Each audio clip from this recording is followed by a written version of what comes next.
Hello. Hello, Kevin. Just so you know, I pushed the live stream button early, so there's like 6 people that can hear us. Okay. Thanks for the heads up. You're welcome.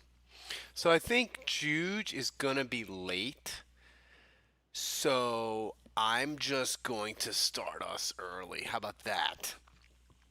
That's fine. All right, everybody. Kevin, you took care of all your household duties. Yeah. Yeah, I'm not gonna be. You don't need to start the dishwasher. You don't need to do a load of laundry. I mean, I might wash my hands, but I'll Oh, hit jeez. the phone. All right, let me tell the folks we're going live.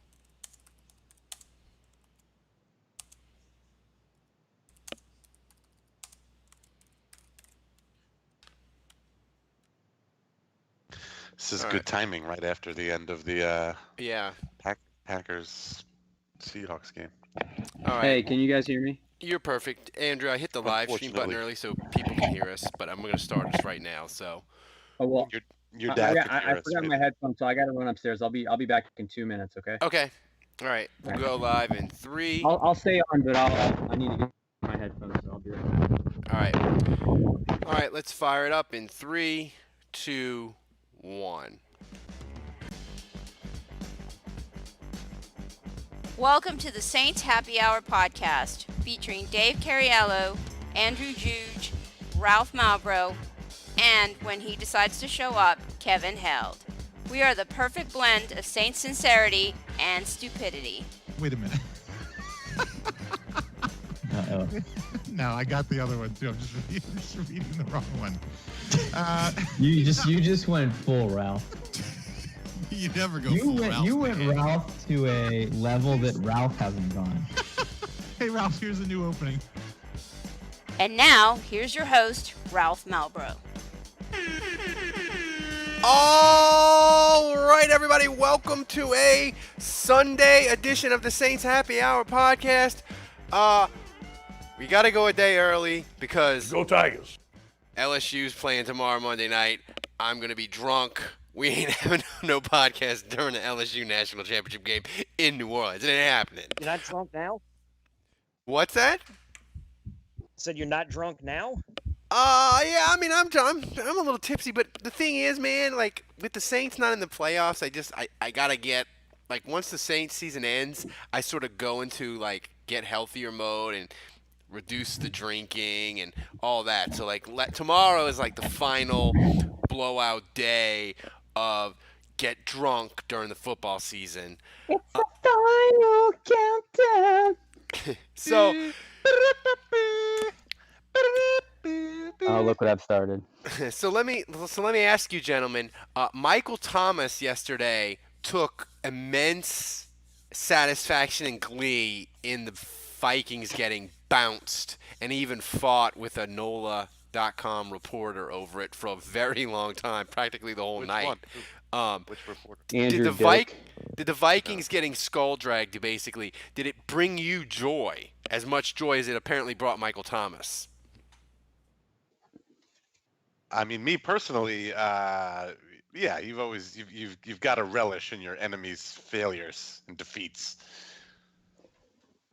Yeah, I agree. I mean, to me, it was like Stephon Diggs was just like kind of both times they beat us. The first time at least he could talk because he made a ridiculous play at the end of the game. But this time it's just like him doing the bike life thing right in Sean Payton's face. It's like you caught 3 passes, man. Or did he catch 2? He caught a touchdown yesterday. No, but I'm saying against the Saints. Oh played no, awful. he didn't do And jack so for shit. him, so for him to talk all that trash on the Saints, it's just like I was like, all right, I kind of want you guys to lose, And the Vikings, like, what's interesting is I listened to some Vikings podcasts just to get their perspective before the Saints played them, and I also just kind of went on Twitter and kind of got people hate John Payton, like opposing fans hate them, and for whatever reason, Hate us because they ain't us.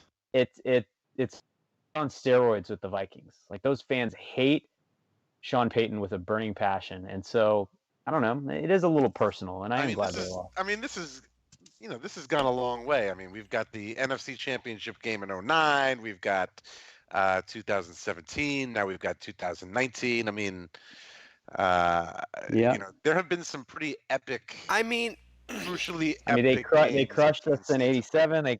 They crushed us in was 2000. it 06? Was it 06 they I crushed mean, us? they're No, it was allowed the to Bears. hate Peyton. We hate them. But I mean, they Kevin, don't have like some they could amazing beat the coach, Saints in the playoffs for 5 straight years, and if they don't win a Super Bowl, like it doesn't fix 2009 for them. Like we have that and they don't, and it drives them fucking nuts. Isn't that what this is? Yeah, Yes. absolutely. But like, and that's the reason why they like. I mean, shit. I don't have to go listen to. I don't have to waste my fucking time listening to a Vikings podcast where they discuss this and their favorite hot dish recipes. They actually did it's talk about that. oh, it wouldn't surprise me. It's like Gross. what you gonna bring the hot dish down to Lake Minnetonka for? Oh, that'd be good. That kind of It's- sounded like a it's- Boston, Minnesota person. Well, Look, let me have this, Dave. It's okay. Oh, the bounty system. They were intentionally targeting Brett Favre. What the fuck ever, man. You guys took a fucking guy who was brittle and old as fuck, who could still throw the ball, but was still making poor decisions, and in fact was making more of them because he was old as fuck. And your O-line couldn't protect him from getting his dick knocked in the dirt, and your fucking star running back couldn't hang on to the football to save his own fucking life, and it all fucking cost you. breaking news. Adrian Peterson just fumbled again in the 2009 NFC. And he's gonna take it out on his poor kids when he gets home. 10 years Uh, later. So yeah, I get it. You're frustrated. And that's life, motherfuckers. Welcome to it. Welcome to it. And then you guys get the miracle fucking win in 2017, and then you dickheads, your fucked up franchise proceeds to blow it the following week and gets the brakes beat off of them, and then they got nothing to show for it. Well, that's what I was gonna say. Is honestly, the Vikings should not want to play the Saints in the playoffs, because every time they play the Saints, they win, and now and then they just get their ass kicked in the next round. So Oh yeah. How that's about the you trend. rewind? Beat the Saints. Rewind. Beat the Saints. Lose in the next round. Get embarrassed. Rewind to the 2000 to the 2000 season. Rewind to that season. The Saints win their first fucking playoff game in history, and then they lose to Minnesota. And then what does Minnesota go and do? They go and lose in the next fucking round. No, they got Sure. shut out in the NFC Championship game. That's Yeah, what I wasn't was that against the thinking. Giants? That was 2000, right? Yeah. Yeah. I mean, so But yeah, I mean, in fairness to them, though, it is really unique. I don't want to hear fairness. Listen, I mean, you got to understand this perspective, though. It's really unique that the Saints wanted to affect the quarterback. Like, that the Saints wanted to hit Brett Favre. Like, that's unheard of, that someone would want to hit an opposing quarterback. So I understand that they're mad. the Saints have played 21 playoff games, and 9 of them have been against either the Eagles or the Vikings, which is just weird. I've had about enough of the Vikings. Like, I don't like, if they get to the playoffs next year, just not the Vikings. And it's not that the Vikings beat them consistently. It's just I'm just tired of it. I don't want the Vikings and Eagles. I want somebody else, because it's more fun that way. I don't know if any of you saw it, but and I didn't see it when it first came out yesterday or whenever it was. But Antonio Brown released a music video mocking the Saints, and listen, It was I all a know stunt. It was all a stunt. it was all a stunt, right? I mean, Wait, when did this come out? When did he post this? it was sometime yesterday. because I saw it on the when I checked the Saints Happy Hour Twitter feed. People were like, "Are we gonna have a breaking news podcast of Antonio Brown?" But you know what the best thing about that was though? It's that in that video, in the freaking video, there is a phone call with his agent. I think it's Drew Rosenhaus. It's Drew Rosenhaus, yeah. But yeah, where Drew is saying to Antonio Brown, "Hey man, they want to see where your head is at. They're gonna sign you. They're interested in signing you, but they want you in there. They want to see what kind of shape you're in. More importantly, they want to see where your head is at, and they don't want a bunch of fanfare. They want to make sure that you're not going to cause any problems, and they just want to make sure like you're at a good place mentally." He says all that stuff, and Antonio Brown is so stupid that he actually posts it. So it's like his own agent is negating everything that he's saying because he goes to New Orleans and completely shows his ass.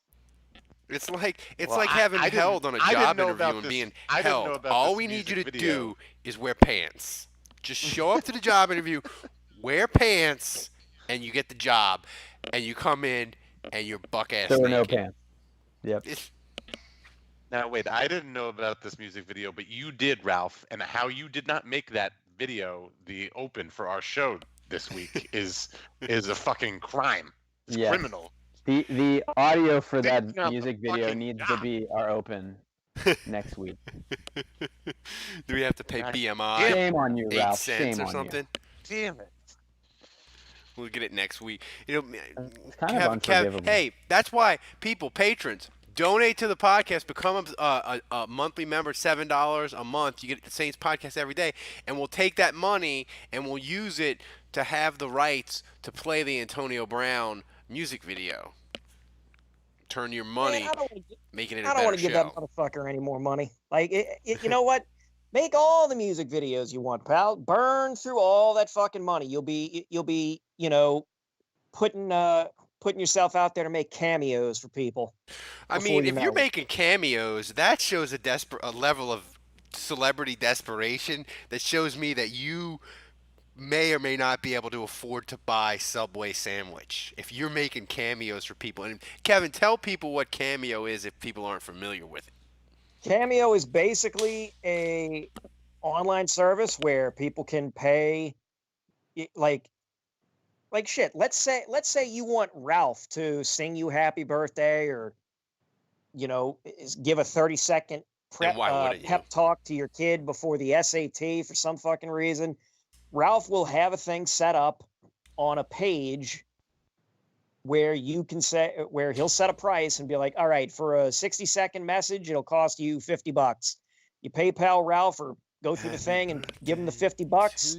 And sure enough, Ralph will cut the video, hyping your kid up to go take the SATs, or he'll sing your mom happy birthday, or he'll, you know, wish your wife happy anniversary for you. He'll do whatever you want for $50. Yeah, so as a real life example of this, somebody I know had Sean Astin do a video for his kid on like his 10th birthday. I think because he was like a big Notre Dame fan, so he was. How much does Sean Astin cost on Cameo? I don't know.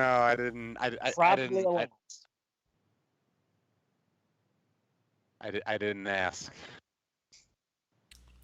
I'm guessing like Sean, he's at least $1,000, right? The Cameo. That wouldn't surprise me. That wouldn't surprise me. No. Have you ever been on that website? No. Like the most expensive. I mean, Pierre Thomas is on there for like $30. Pierre Thomas is not Rudy. I mean, come on, man. But I mean, Rudy's probably like $250. Like it's pretty cheap. Like it's not. Yeah, I mean, the most expensive on there, I think, is like Dennis Rodman for $500 or something. Oh wow, Dennis. Sean Astin's got to be worth more than fucking Dennis Rodman. You think, but I don't. Go on the website and look right now. So if we were gonna allocate, if Pierre Thomas is 30, we got to pay Pierre Thomas to do an intro or something. Yeah, well, no, that's what I was gonna say. If I paid, he was like 20 a couple years ago, and my son broke his arm in the summer, and I had him like send a video to my son being like, "Keep your head up, it's all good." You know, yeah, I can't remember what he said exactly, but so if we were gonna use like $20, it was awesome. if we were going to use Saints Happy Hour podcast money, and we were going to get the most ridiculous cameo, who would we get, and what would we want them to read for us? I think the actor that was Pee Wee Herman that was like masturbating in a movie theater. Paul Remember? Rubens? Yes, I think he's on there. Yeah. In the That Pee would be Wee pretty voice, good. right? Yeah. Yeah, that's a good Oh, I one. think Shooter McGavin also, the actor that does Shooter McGavin. Oh, no. Yeah, this is Shooter McGavin over Pee Wee. We've officially entered the off-season zone where we're debating. There you go. You There's don't your- think it would be funny to make that guy reference his movie theater arrest, though? He's not going to want to do that. I Anything mean, for a if we buck, slip him, if we use the whole month of Patreon dollars, you know. I want more value than that, man. When's Give the me last time you saw that guy on TV? TV? I don't know. I'm sure he's had like a Netflix special or something. Like Paul Rubens. Paul Rubens been doing all right for himself lately. I think he's getting like a lot of residuals and like. Really? Yeah, I think he's turned his life around. Hmm. I don't know, Good man. for They him. got a lot of people, man, that love Pee Wee's Playhouse. Yeah. Like old middle-aged people at my office, they force their kids to Dude, watch. I and they grew love up it. on that shit. So now that we're in the off season, Dave, it is officially Drew Brees needs to work for the Saints for $8.50 and take a pay cut season. So Maybe $2.83. yeah, Wait, Or no, I he did t- that wrong. they were talking about today on the $28.03. countdown on ESPN countdown that networks have approached him or whatever to be a analyst. They want Drew Brees to be the next Tony Romo. But my question to you, Dave. I don't think he would be that good in that role. I don't think that's a role that suits him. Really? Yeah, I don't. You, I don't know. I don't did you see listen to Sean Payton today? it. No. He Why? was pretty damn good on ESPN. Oh. Yeah, no. I feel like Drew Brees would Wait, be what good did he do on ESPN? He was part of like the pre-game coverage with Randy Moss and Yeah. Oh. Sam Ponder and Rex Ryan. It was interesting to me that Rex Ryan was on set next to Peyton. I wonder if I'm sure it's all good between them, but you know the whole Sean Payton Fire his my brother brother. thing. Yeah. No, but But I mean, Sean Payton was pretty good. But you know he stopped short of saying Drew is definitely going to be back, but he did. I mean, the quote was like, "Yes, I expect him to be back playing next season for the New Orleans Saints." He said something like that. So I mean, it was. He didn't say emphatically. I think Sam Ponder asked him again, you know, can you say with certainty? And he was like, well, you know, I feel confident that Drew will be quarterback in the Saints next year. So, Gentlemen, Brett Favre is on Cameo for $400. Wow. We that can might get him it might to say, be worth it. Is That- Shockey we on can get there? you know what? I'll try and find Shockey on there. I But want Shockey. listen, if we can get Brett Favre on there to say that he does not think he was targeted, that would be great. We need a GoFundMe for this. we do. We need him to say something derogatory about Brad Childress for having 12 people in the huddle. That's what we need. And then saying something like, I was in Detroit, and that's why I threw the interception. I mean, Maybe have him say that Anthony Hargrove was unfairly suspended and he wants to be hit by him again. poor Anthony Hargrove, man. The only person that really had, besides the Saints fans who had their 2012 season ruined, Anthony Hargrove is the person that got the biggest screw job out of Bountygate, because everybody else is pretty much fine after it, you know. But Anthony Hargrove, he never played in the NFL again, I don't believe. Here's a good thing for our listeners. Send us, tag at Saints Happy Hour, our Twitter account, and tag us with potential things that you would want us to get Brett Favre to say. Yeah.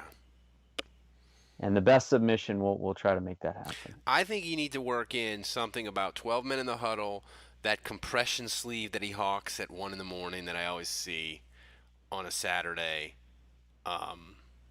and about his dong pictures that he sent to Ken Steiger.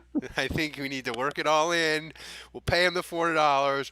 We'll have a writers' room meeting, and we'll write it up. He has to say the words Tracy Porter and Anthony Hargrove. and he has to reference Remy Ayadel peeing on the Vikings midfield. Or what was that, the Falcons? He did that too. I think that was the Falcons. No, oh well. Yeah. Never mind. So we'll give him a pass on that one. we'll give him a pass. I think it would be well worth $400. You know. Oh, and by the way, this week, people, if you were at the $12 level and you qualified for your T-shirt, my wife is working on shipping them out to you, so you'll be getting them pretty soon. I'm torn about the Cameo. Do they have any other NFL people? Do they have any other do they have any Falcons? They have tons. They have Lance Moore is on there. No, I want how much is Lance Moore? $50? Yeah, something like that. I want Roddy White. Is Roddy White or Mike Smith? Or I don't think Mike Smith is going to be getting Mike Smith. a lot That's of hilarious. If we get Mike Smith, I want him to talk about how he wears socks with mandals. What about Mike, you pay for 30-second messages, and he waits until the 28-second mark before he starts talking. What about Evander Holyfield or MC Hammer? They're Yeah, I'm pretty sure they're both on there. Holyfield, I think, is on there. Yeah. All right, I'm going on the Ralph, website. I'm going Ralph, to now. I got news, Ralph. What? A Zigbo is on there for $25. No, he's not. I see him. My Divine UDFA $25. adopted UDFA son who didn't make the team. He's a Jaguar now, but I figured you'd still want. Wait, we can get Larry Thomas, aka the Soup Nazi, for $60. We can get him. We could probably get him to say "No soup for you," and then we could use that as our sound bit. I mean, I wonder, the Soup Nazi guy, how many he churns out a day. You know, I get $60 a pop. Is he like, Deborah, no soup for you? Oh wait, what? We can get Gilbert Gottfried. Honestly, I've heard stories that from some of these some of these celebs, that they'll pick and choose, and they'll do maybe 20 or so in a day. It's not like they're sitting there for 6 hours straight recording cameos. They just pick and choose. It's not like Austin Carr, $25. It's not like Pete Rose signing 700 baseballs a day in Boca Raton. Basically. We could ask Austin Carr to come on and explain why he hasn't caught a pass all year.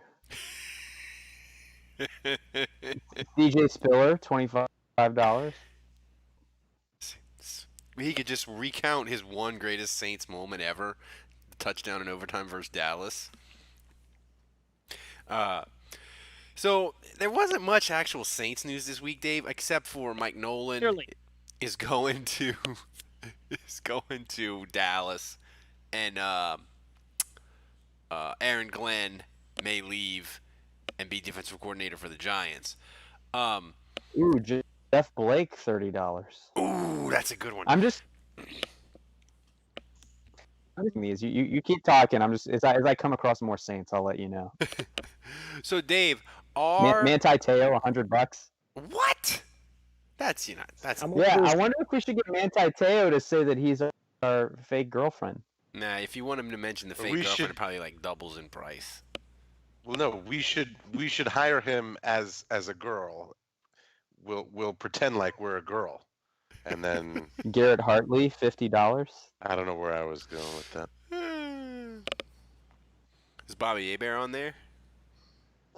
Marcus Williams, $100. What? Man, that is up. I should probably filter by New Orleans Saints. I could do this a lot quicker. Yeah.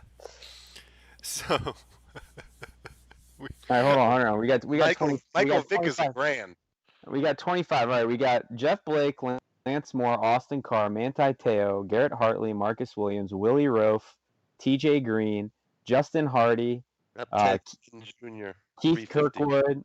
Yeah, Ted Ginn is 350, and then you got Vince Beagle, former Saint. So there you go. That's all we got. Ted Ginn is $350.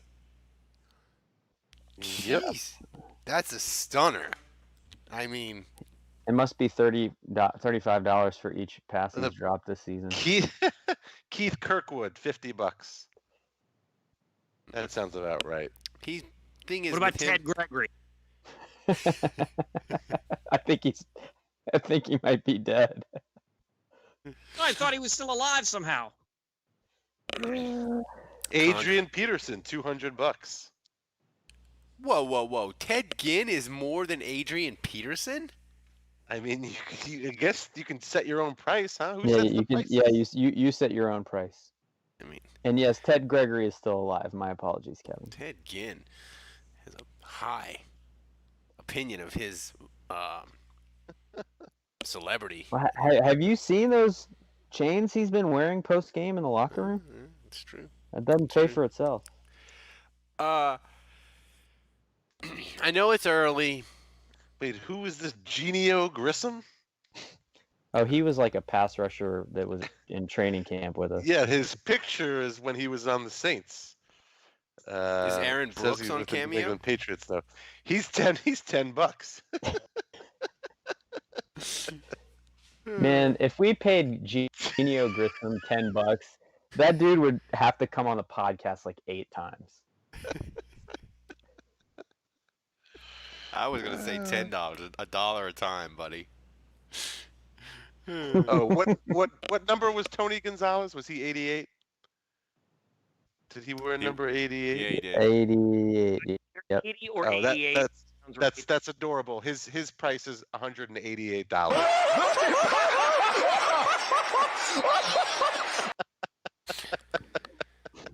Get the fuck out of there with that. Tony Oh, Gonzalez. Plaxico Burress, $100. You can ask him why he All shot right, let's himself move in the on. leg. Let's move on. How much to have him shoot somebody in the leg? Now we're having some fun. I love the off season. Genie Grissom's $10. But there's no actual news. But here's the thing, and I want you all to answer this as I try to get us kind of sort of back on football. But if I Saying in said the live stream right now. if I said to you, Taysom Hill, what's more likely? He charges $500 on Cameo, or the Saints are going to tender him at the first round status, which would pay him $4.7 million. What is more likely, Dave? Wait, say it again. What was that? That he's on Cameo for $500, or the Saints Who? are going to tender him at the first round qualifying offer, which would guarantee him $4.7 million. Who? Taysom. I mean, I would think that the Saints are going to tender him at the highest possible level, don't you? Andrew, what do you think?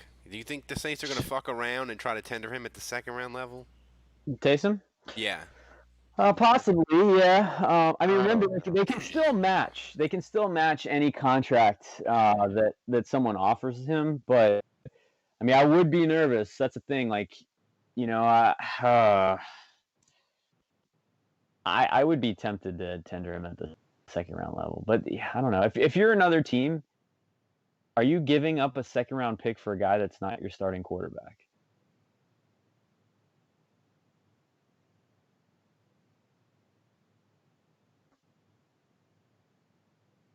Kevin, I don't see many teams doing that. I mean, the Patriots might, because they have like multiple second round picks, and Taysom would give Bill Belichick a raging hard on to be able to Taysom Hill alone in New England would sell probably $8 million worth of jerseys the day they got him.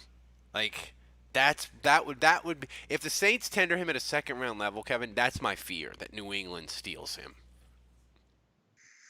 But again, like I mean, if like Jude said, I mean the Saints could match it though. So Jason says, "Is Matt Ryan $328?" Yeah, maybe. Steve Weatherford, $50. Weatherford. The only thing I ever remember. He wore a watch during games. Weatherford is actually he's a fitness coach now. Like he's into like bodybuilding and Didn't he have a show, like a reality he's show kind of for made like a he's minute? kind of made a name for himself a little bit post football. Yeah. Oh. Wait, who the hell? Who is Crank? There's a guy on here, Crank, for $5. You can talk to Crank. It just says he's a football player. Who is Crank? Crank, it sounds like either a rapper or a villain on some Netflix he's a superhero football knockoff player. show. Crank. Okay, so I got in a little Twitter spat with some guy last night, totally random. He said that Lamar Jackson Lamar Jackson, this is who Lamar Jackson is in the playoffs, and he tweeted a picture of Aaron Brooks. And I got mad at him, and I was like, has Lamar Jackson thrown 4 touchdowns in a playoff game? Show some fucking respect. And I Put didn't some realize, respect on him. yeah, I didn't realize, though, that his followers, like, I didn't realize that he had, like, 40,000 followers. He was a whatever person in Kansas City. And, like, his followers... Ralph, you're an Aaron Brooks stan. I am. I'm a total Aaron Brooks stan. He's the second best quarterback in Saints history. Fight me. I don't care. So the thing was, like I tweeted out and I didn't think of it, but like his followers were really weird, and they were like a bunch of them like dug up pictures of me on the internet and were like, dude, don't worry about this guy.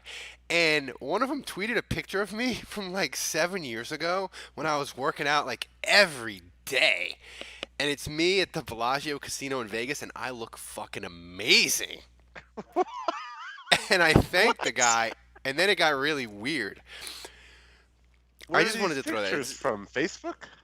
I don't know where he got it, because I did a Google search for my name, and like they had like 9,000 photos of me on Channel 4 looking like a douche doing the live hit every Monday. Like he could have pulled that one. But he pulled the one from me at Vegas where I was working out like 5 days a week and eating like 1,400 calories. Like I looked good. Well, now I'm Googling you and seeing what comes up. Just horrible. Because this will make for some good podcast content. You can Google my name and Muckrake comes up and you can read every single column I've ever written. But no. My point is actually a picture of Drew Brees comes up. While he's on the stand for his diamond lawsuit comes up when I search your name. Interestingly enough. I had a lot of tweets about the diamonds. But the reason why I did that story, Andrew, is I wanted to talk about just in the general sense that in the playoffs there's these, because it's the playoffs, the media and fans want to create these narratives of like, oh, Lamar Jackson, he really wasn't good. He's not a pocket passer. And they create all these narratives off of one game when really, and like, oh, Drew Brees, he can't cut it anymore. He can't throw deep. And that's why the Saints didn't win.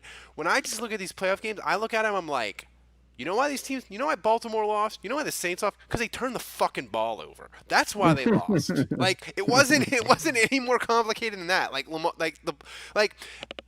Baltimore had 3 turnovers. Tennessee had none, and that will screw you in any football game, any year, the last 50 years or 50 years prior. And that was the point I was making. I was telling the funny Twitter story, but that's the point I want to make is that is it that simple, and do we get caught up in these narratives over these playoff games where we want to make these grand sweeping statements about teams that lose, and especially the Saints, when it's just it's just really simple. It's one game, and you know what, I think I always felt this way, but the playoffs were a nice reminder for me. Like, current momentum is total bullshit. It's like, remember 2009, the Saints lost 3 games in a row going into the playoffs before winning a Super Bowl. And I just think this notion that like you got to be peaking at the right time, or you got to be playing your best football in week 16, like it all resets, and none of that stuff matters. And the Titans had lost to the Saints in Week 16, and they got Henry back, and they've just won 2 playoff games in a row. Like it's one game. Your coach has to come up with a good game plan. The team has to execute it, and it doesn't matter who's playing well. It doesn't matter who's playing poorly. It's one game, and whoever executes better wins. And it's a lot of it's luck, a lot of it's execution on that day. But I'm not buying into kind of these narratives anymore. It's just like football. We love to overcomplicate. We love to say Drew can't do this. Sean's play calling is this. But the bottom line is the Saints got whipped up front, period. The offensive line was not good enough. And yes, they could have run the ball better. Yes, they could have maybe the play calling could have improved. But, would they have done any better if they run more? I don't know. The offensive line was not playing well in that game. And that's to me, that's the biggest disappointment, because when you paid Teron Armstead, who at the time when he got his contract, I think it was the richest ever for a left tackle, and then Larry Warford got a ton of money in free agency, and he's a Pro Bowler, and Andres Pete is a Pro Bowler, and he's a first-round pick, and McCoy, they traded up in the second round to get him, and Ramczyk is an all-pro, and they drafted him in the first round. So they've invested heavily in that offensive line, and it's supposed to be really, really good, and at times this year, they looked phenomenal, but they just didn't show up and play that great, and the Saints got beat in the trenches, and that's probably the biggest disappointment about that game, because that was really where I thought the Saints would have the best chance of going far in the postseason, was leaning on this quality offensive line. Well, just piggybacking on Andrew, that's what's most frustrating to me is that, if we agree with Andrew that, sometimes you could be a good team, you could be a talented team, you could have a good roster, but sometimes you just go out there on any given Sunday or Saturday or whatever, Monday night, and you just lay an egg. You just have a shitty game. You don't execute, like Andrew said. And that's what's frustrating to me, because the Saints almost still pulled out the win last week. They still almost, even though they didn't play their best game of the season by any means, they still almost snuck away with a win. And had they snuck away with a win, I think the Saints team is at least good enough to not play 2 back-to-back shitty games. I really do believe that if they had gotten away with a win against the Vikings, I really do think they would not have had 2 back-to-back shitty games. I think they would have come out and they probably would have played really great today. And I think they would have given the Packers a run for their money. I mean, the Packers looked good. Their defense looked good. They were putting a lot of pressure. So I mean, that kind of concerns me. But I think they would have gotten their act together, and they could have potentially won today and could have been playing in the NFC Championship game. I mean, it's like Andrew said. No, I know. Yeah. I'm not making excuses. But it's like Andrew said. I mean, like, you're talking about the Saints. They had 8 turnovers all season, and Drew Brees had like zero fumbles and 0 interceptions over the last 5-6 games or whatever, and then he throws an interception and he loses the ball once. 2 turnovers. I mean, that's just that'll kill you. Yeah, that'll kill you. But that's that was this. It just happened to be the worst fucking time that he could have had that game. But prior to that and leading up to that, he was great and he was just fine. And it just sucks that it's I don't know. It's just like Marvin Lewis in the playoffs. Marvin Lewis just can't win in the playoffs, and Drew Brees just happened to have a shitty game in the playoffs. Well, no, but it makes. I just want real quick though. I want to go back to like what we said before, in that I think I actually sympathize a little bit with Sean Payton, because I understand the thought that, hey, if Alvin Kamara can go on a run here in the playoffs, I believe he's healthy. I think now I don't know that this is what they were thinking, but I could picture them saying, I think Alvin's knee is better, and I think his ankle is better. And if we can get Alvin back to being Alvin and just have Kamara go off in these playoffs, then he's going to carry us to a title. And I could see them thinking that. And it just wasn't there. It wasn't happening with Camara. I mean, we saw ever since he got injured, when he came back, like there were flashes here and there, but he never really fully put it together. And I think Sean Payton, I mean, he was mistaken, obviously, but he was counting on that because I think if he knew that Camaro was going to play like this, if he was going to play like shit in this game, I think he would have run the ball more and he would have leaned on Latavius Murray. But I think Sean Payton psychologically was thinking in his head, and I don't blame him for this. I think Kamara's recovered, and we need him to go off if we want a chance to win a Super Bowl. Well, here's a question that I wanted to do. I wanted to do earlier, but we got into the important Saints football hardcore stuff of who should we pay to do a cameo for the podcast. But Kevin, I want to ask you. I want to start with you, but I want everybody to answer this. You know, we talk about the offensive. Justin Hardy is $20. We talk about the Saints' offensive line, and it's performed bad last Sunday. It performed bad the last playoffs, kind of, and it's kind of health is not one of their skills. You know, they sort of the last 3 years even they've sort of deteriorated as they got to the playoffs.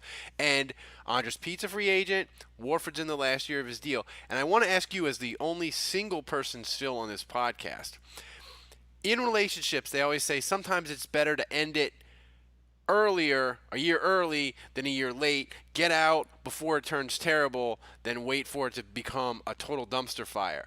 So my question to you is, the Saints offensive line, you look at it, it's still good. You know, they could get a guard or whatever. But do you think the Saints will look at it and say, hey, we get a chance to get rid of Pete. He's a free agent. Warford, it's on the last year of his deal. We're gonna tear this up and really renovate it and change it a lot. We're gonna maybe get off of it a year earlier than we should to try to make it better. Do you think that's a possibility? Yeah. I mean, well, do I think it's possible? I'm hoping it's a possibility. I would prefer that the Saints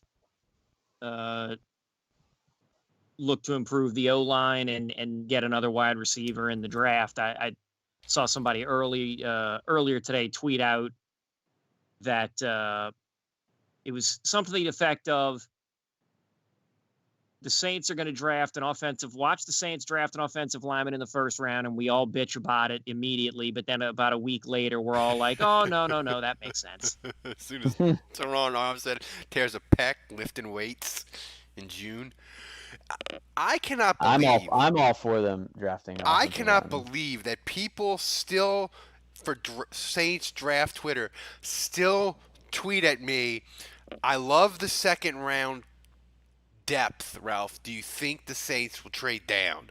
I'm like, motherfuckers, are you new here? Do you not like it's never happening? Or Kevin, do you just have like 6 burner Twitter accounts and you just tweet that at me for fun? Like, I don't understand. But man, I am too lazy to have burner accounts. I mean, it's just, I don't understand these people. Like, it's never happening. They're never trading down, ever. But Andrew, continue. They're overdue, though. I mean, you could say I'm overdue for my left hand. That's like saying the Browns are overdue to make the playoffs. I mean, eventually it will happen in 2050. I mean, on a list of things more likely to happen than the Saints, I mean, less, well, I don't know. Like, the Saints Elvis is still alive. That's more likely. What is that? Elvis Presley still being alive is more likely than the Saints trading down. I would say us. Yeah, I would say Elvis being alive, Kennedy being alive, Barack Obama getting on Cameo would be more likely. But here's my question, Dave, about the offensive line. Do you think the Saints are gonna go big money at guard? Because Pete's gone, and they'll say we want to get like a super duper $12 million a year guard.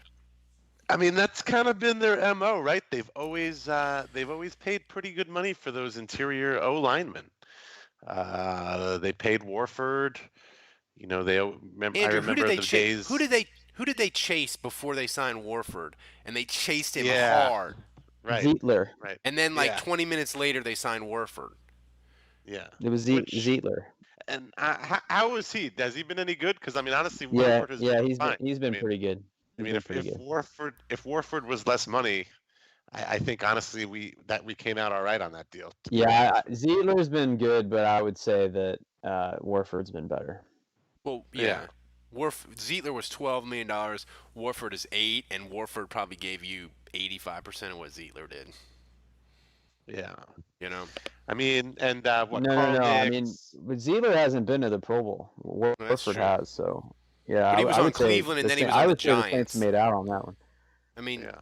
but Zietler played for the Browns and the Giants. I mean, guards from Yeah. shitty teams don't go to the Pro Bowl. That's just Yeah, but he only lasted 2 years at the Browns. That's That's my true. point. Like, That's I true. The mean, Saints you may know, have dodged a bullet. I would say that Warford is a better player at this point. yeah. Well, anyway, so I mean, you know, they value their interior offensive linemen, possibly even more than they do their exterior offensive linemen. But so yeah, I mean, it certainly wouldn't surprise me if they made that a point of interest. And I think they definitely prefer to go with veterans as opposed to you know, a rookie, unless they were going to spend like a first round pick on an offensive guard, which, I mean, you know, if it worked out, that's great, and if it's the best player available in the draft, that's great. But that is the least sexy pick you could make on day one of the draft. You're gonna have a lot of disappointed Saints fans if the Saints are drafting a guard on day one. Here's one of the last questions before I get to the questions that people sent me, and I find it interesting, and I want you all to answer. Kevin, I saw someone on Twitter say that this offseason for the Saints is going to be the most frustrating offseason of the last decade, because the reason they said that is because if you're a team and you go 4-12 3 years in a row, you just say fuck all this shit, fire everybody, let's start it over. When the Saints were 7-9, well, and there's also, you know, there's also very little room for non-improvement. And well, that's what I was going to get to. When you go 7-9, you can say, God, just fix the goddamn defense, and we'll be fine. When you go 13-3, like, what do you do? Like, I don't know. It just the chances of it going downhill are a lot higher than of it getting better or even staying the same. Well, why can't they sustain it though? No. I don't understand Sure. that. Well, you know what? They can, and you know what? And I mean, the Patriots have been doing that for 20 years. Ralph, we never went over our preseason predictions. We never even discussed that. Because I think we felt that way last year. I did last year. I felt like, well, there's no way they're going to go 13-3 again and have as great of a season as they did, and they fucking wound up doing it, and they did it with 5 games with Teddy Bridgewater, arguably making this season even better than last season. So yeah, Andrew, you're right. There's no reason why you can't go 13-3 for 3 seasons in a row. Has that ever happened in the NFL, in the history of the NFL? I mean, the 49ers when they were good, the Cowboys when they were good. I feel like they were. It's hard to do. I mean, obviously the NFL parity reigns, but I mean, it is possible. And again, I'm impressed. I think my prediction was like 11-5. I certainly was not thinking 13-3 again. So you have to eat at Olive Garden twice. Yeah, great, awesome. Andrew, what do you have to do? I think I have to drink a certain number of IPAs. Is that right? So 2. Kevin, what was your prediction? What the hell did I pick? Did I do 11-5? I don't even remember what I picked. I picked 14-2. Wow, you were. Really. And we probably all said you were crazy. I know. And when Teddy Bridgewater listen to this run that the 49ers went on. Starting in 87, they were, and of course they were in our division, which sucked balls. But they were 13-2 in 87, 10-6 in 88, 14-2 in 89, 14-2 in 90, 10-6 in 91, 14-2 in 92, 10-6 in 93, 13-3 in 94, 11-5 in 95, 12-4 in 96, 13-3 in 97, 12-4 in 98. So I mean, 10 wins was the floor. 10 wins was the Yes. absolute floor. I mean that was basically 10 years. 10 years of 10-6 or higher. In '88, they went 10-6 in three-way. The NFC West had the Saints, 49ers, and the Rams all 10-6. The Saints didn't make the playoffs. The 49ers ended up winning the Super Bowl. Now, I would say it's harder to have sustained excellence these days with the salary cap. But when you have a culture, I mean, I just want to say, when you have Sean Payton and Mickey Loomis, and now I know that there's been some 7 and 9s, but that's been the floor for the Saints. And I just think when you have a culture of winning and you know how to scout, you know how to get the right guys in the building, you know how to win football games, I believe that the Saints approach business, football, all of it from the top down. They just approach it better than most NFL teams. And when you look at these teams that have been perennial losers in the last 2 decades, whether it's the Dolphins or Jets, Browns, Bengals, and sure, like those teams have like occasional blips on the radar where they go 10-6 and you're like, whoa, what happened? Like maybe they're better now, but then they go right back to being terrible. The Jaguars are kind of have been one of the teams to recently do that. And I really just think it's from the top down. The Redskins are guilty of this. Like I just think they run their business poorly. And whether it's an ownership that's meddling and they don't know enough about football, or there's just a bad locker room culture and they don't pay close enough attention to it, I think the Saints, I actually think this whole Junior Galette and 7 and 9 period taught them a lot. They learned a lot about that. And it's not that they can't have a bad season or a losing season, but I would bet even after Drew Brees on the Saints having sustained excellence, because I believe they're a really well-run business. Yeah, Now, wait, going back to the 49ers, they also went through that amazing period while they transitioned from their Hall of Fame franchise quarterback to another new young quarterback. So does that sound familiar? It does. Maybe we can And do a they little bit transferred of that here in New Orleans. They transferred the transition involved a quarterback from BYU that liked to scramble. How about that? So when I have to drink these 2 IPAs, are you I get to guys pick. I get to picking pick what the IPAs. kind? Yeah, I'm picking. You can't do like some double IPA bullshit, all right? Yeah. No, I'm gonna pick the happiest, bitterest motherfucker I can find. I'm I'd going rather West, drink cat piss. I'm going West Coast on your ass. Ugh. So I think I have it worse than Dave. I would much prefer to eat at Olive Garden than drink an IPA. I could probably find something good that I can eat at Olive Garden. and no lunch. You got to eat dinner at Olive Garden. All right. Do the tour of Italy or some shit.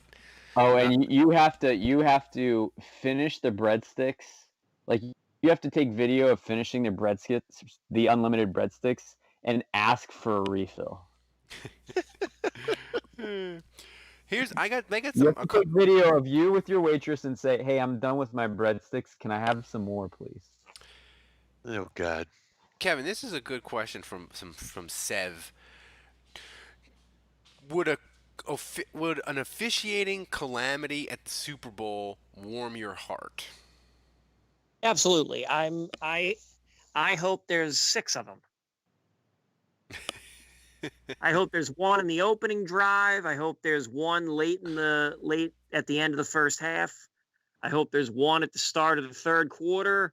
And then I hope there's 3 in the last 5 minutes of the fourth quarter. I don't know. I feel like if they have as horrific a bad call as they have in the NFC Championship game for the Saints-Rams, that it'll make the Saints-Ram game, it'll kind of like bump it down the list, and I want it to be at the top of all-time worst. I mean, it doesn't. No, here's the thing. That Saints fans need to ask themselves: do we want shit to get fixed, Or do we just want to be able to say that we had the worst call ever happen to us and we got screwed, boo hoo hoo, and just be able to hold on to that and nothing else? Oh, that's true. I just want. I mean, and plus at the same time, it's like, and again, I'm not. This isn't total fucking altruism isn't the right word, but somebody out there will know the right word for it. But it's not like I'm being pure of heart here. Again, I want the NFL to look as terrible as possible on the grandest stage of all, to shame them into fixing rules or fixing the way they officiate games. What about a J-Lo boob pop? No. No. Look, You know what I want? Listen, you could have J. Look, my choices could be, look, J-Lo will come and give you a lap dance in your living room, or you can watch referees fuck up calls. I'm going to take the referees fucking up calls. I want a call so egregious in the Super Bowl that Trump tweets about it.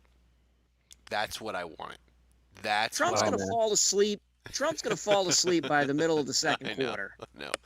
All right. So, listen. I know Dave and Kevin aren't necessarily as big of LSU fans. Go Tigers. As me and Andrew. Yeah, there are people out there that aren't Saints fans and Tiger fans. There are. I mean, Dave, you are rooting for LSU against Clemson, though, right? Yes, of course. Like, it's for business, but I guess for me, no, not for business. I mean, obviously, everybody I know is. We need this. Fan. Like, I mean, hey, look, Joe Burrow has he's won me over. I'm a big Joe Burrow fan. And Andrew, I think me and you can speak to this maybe, or Kevin too.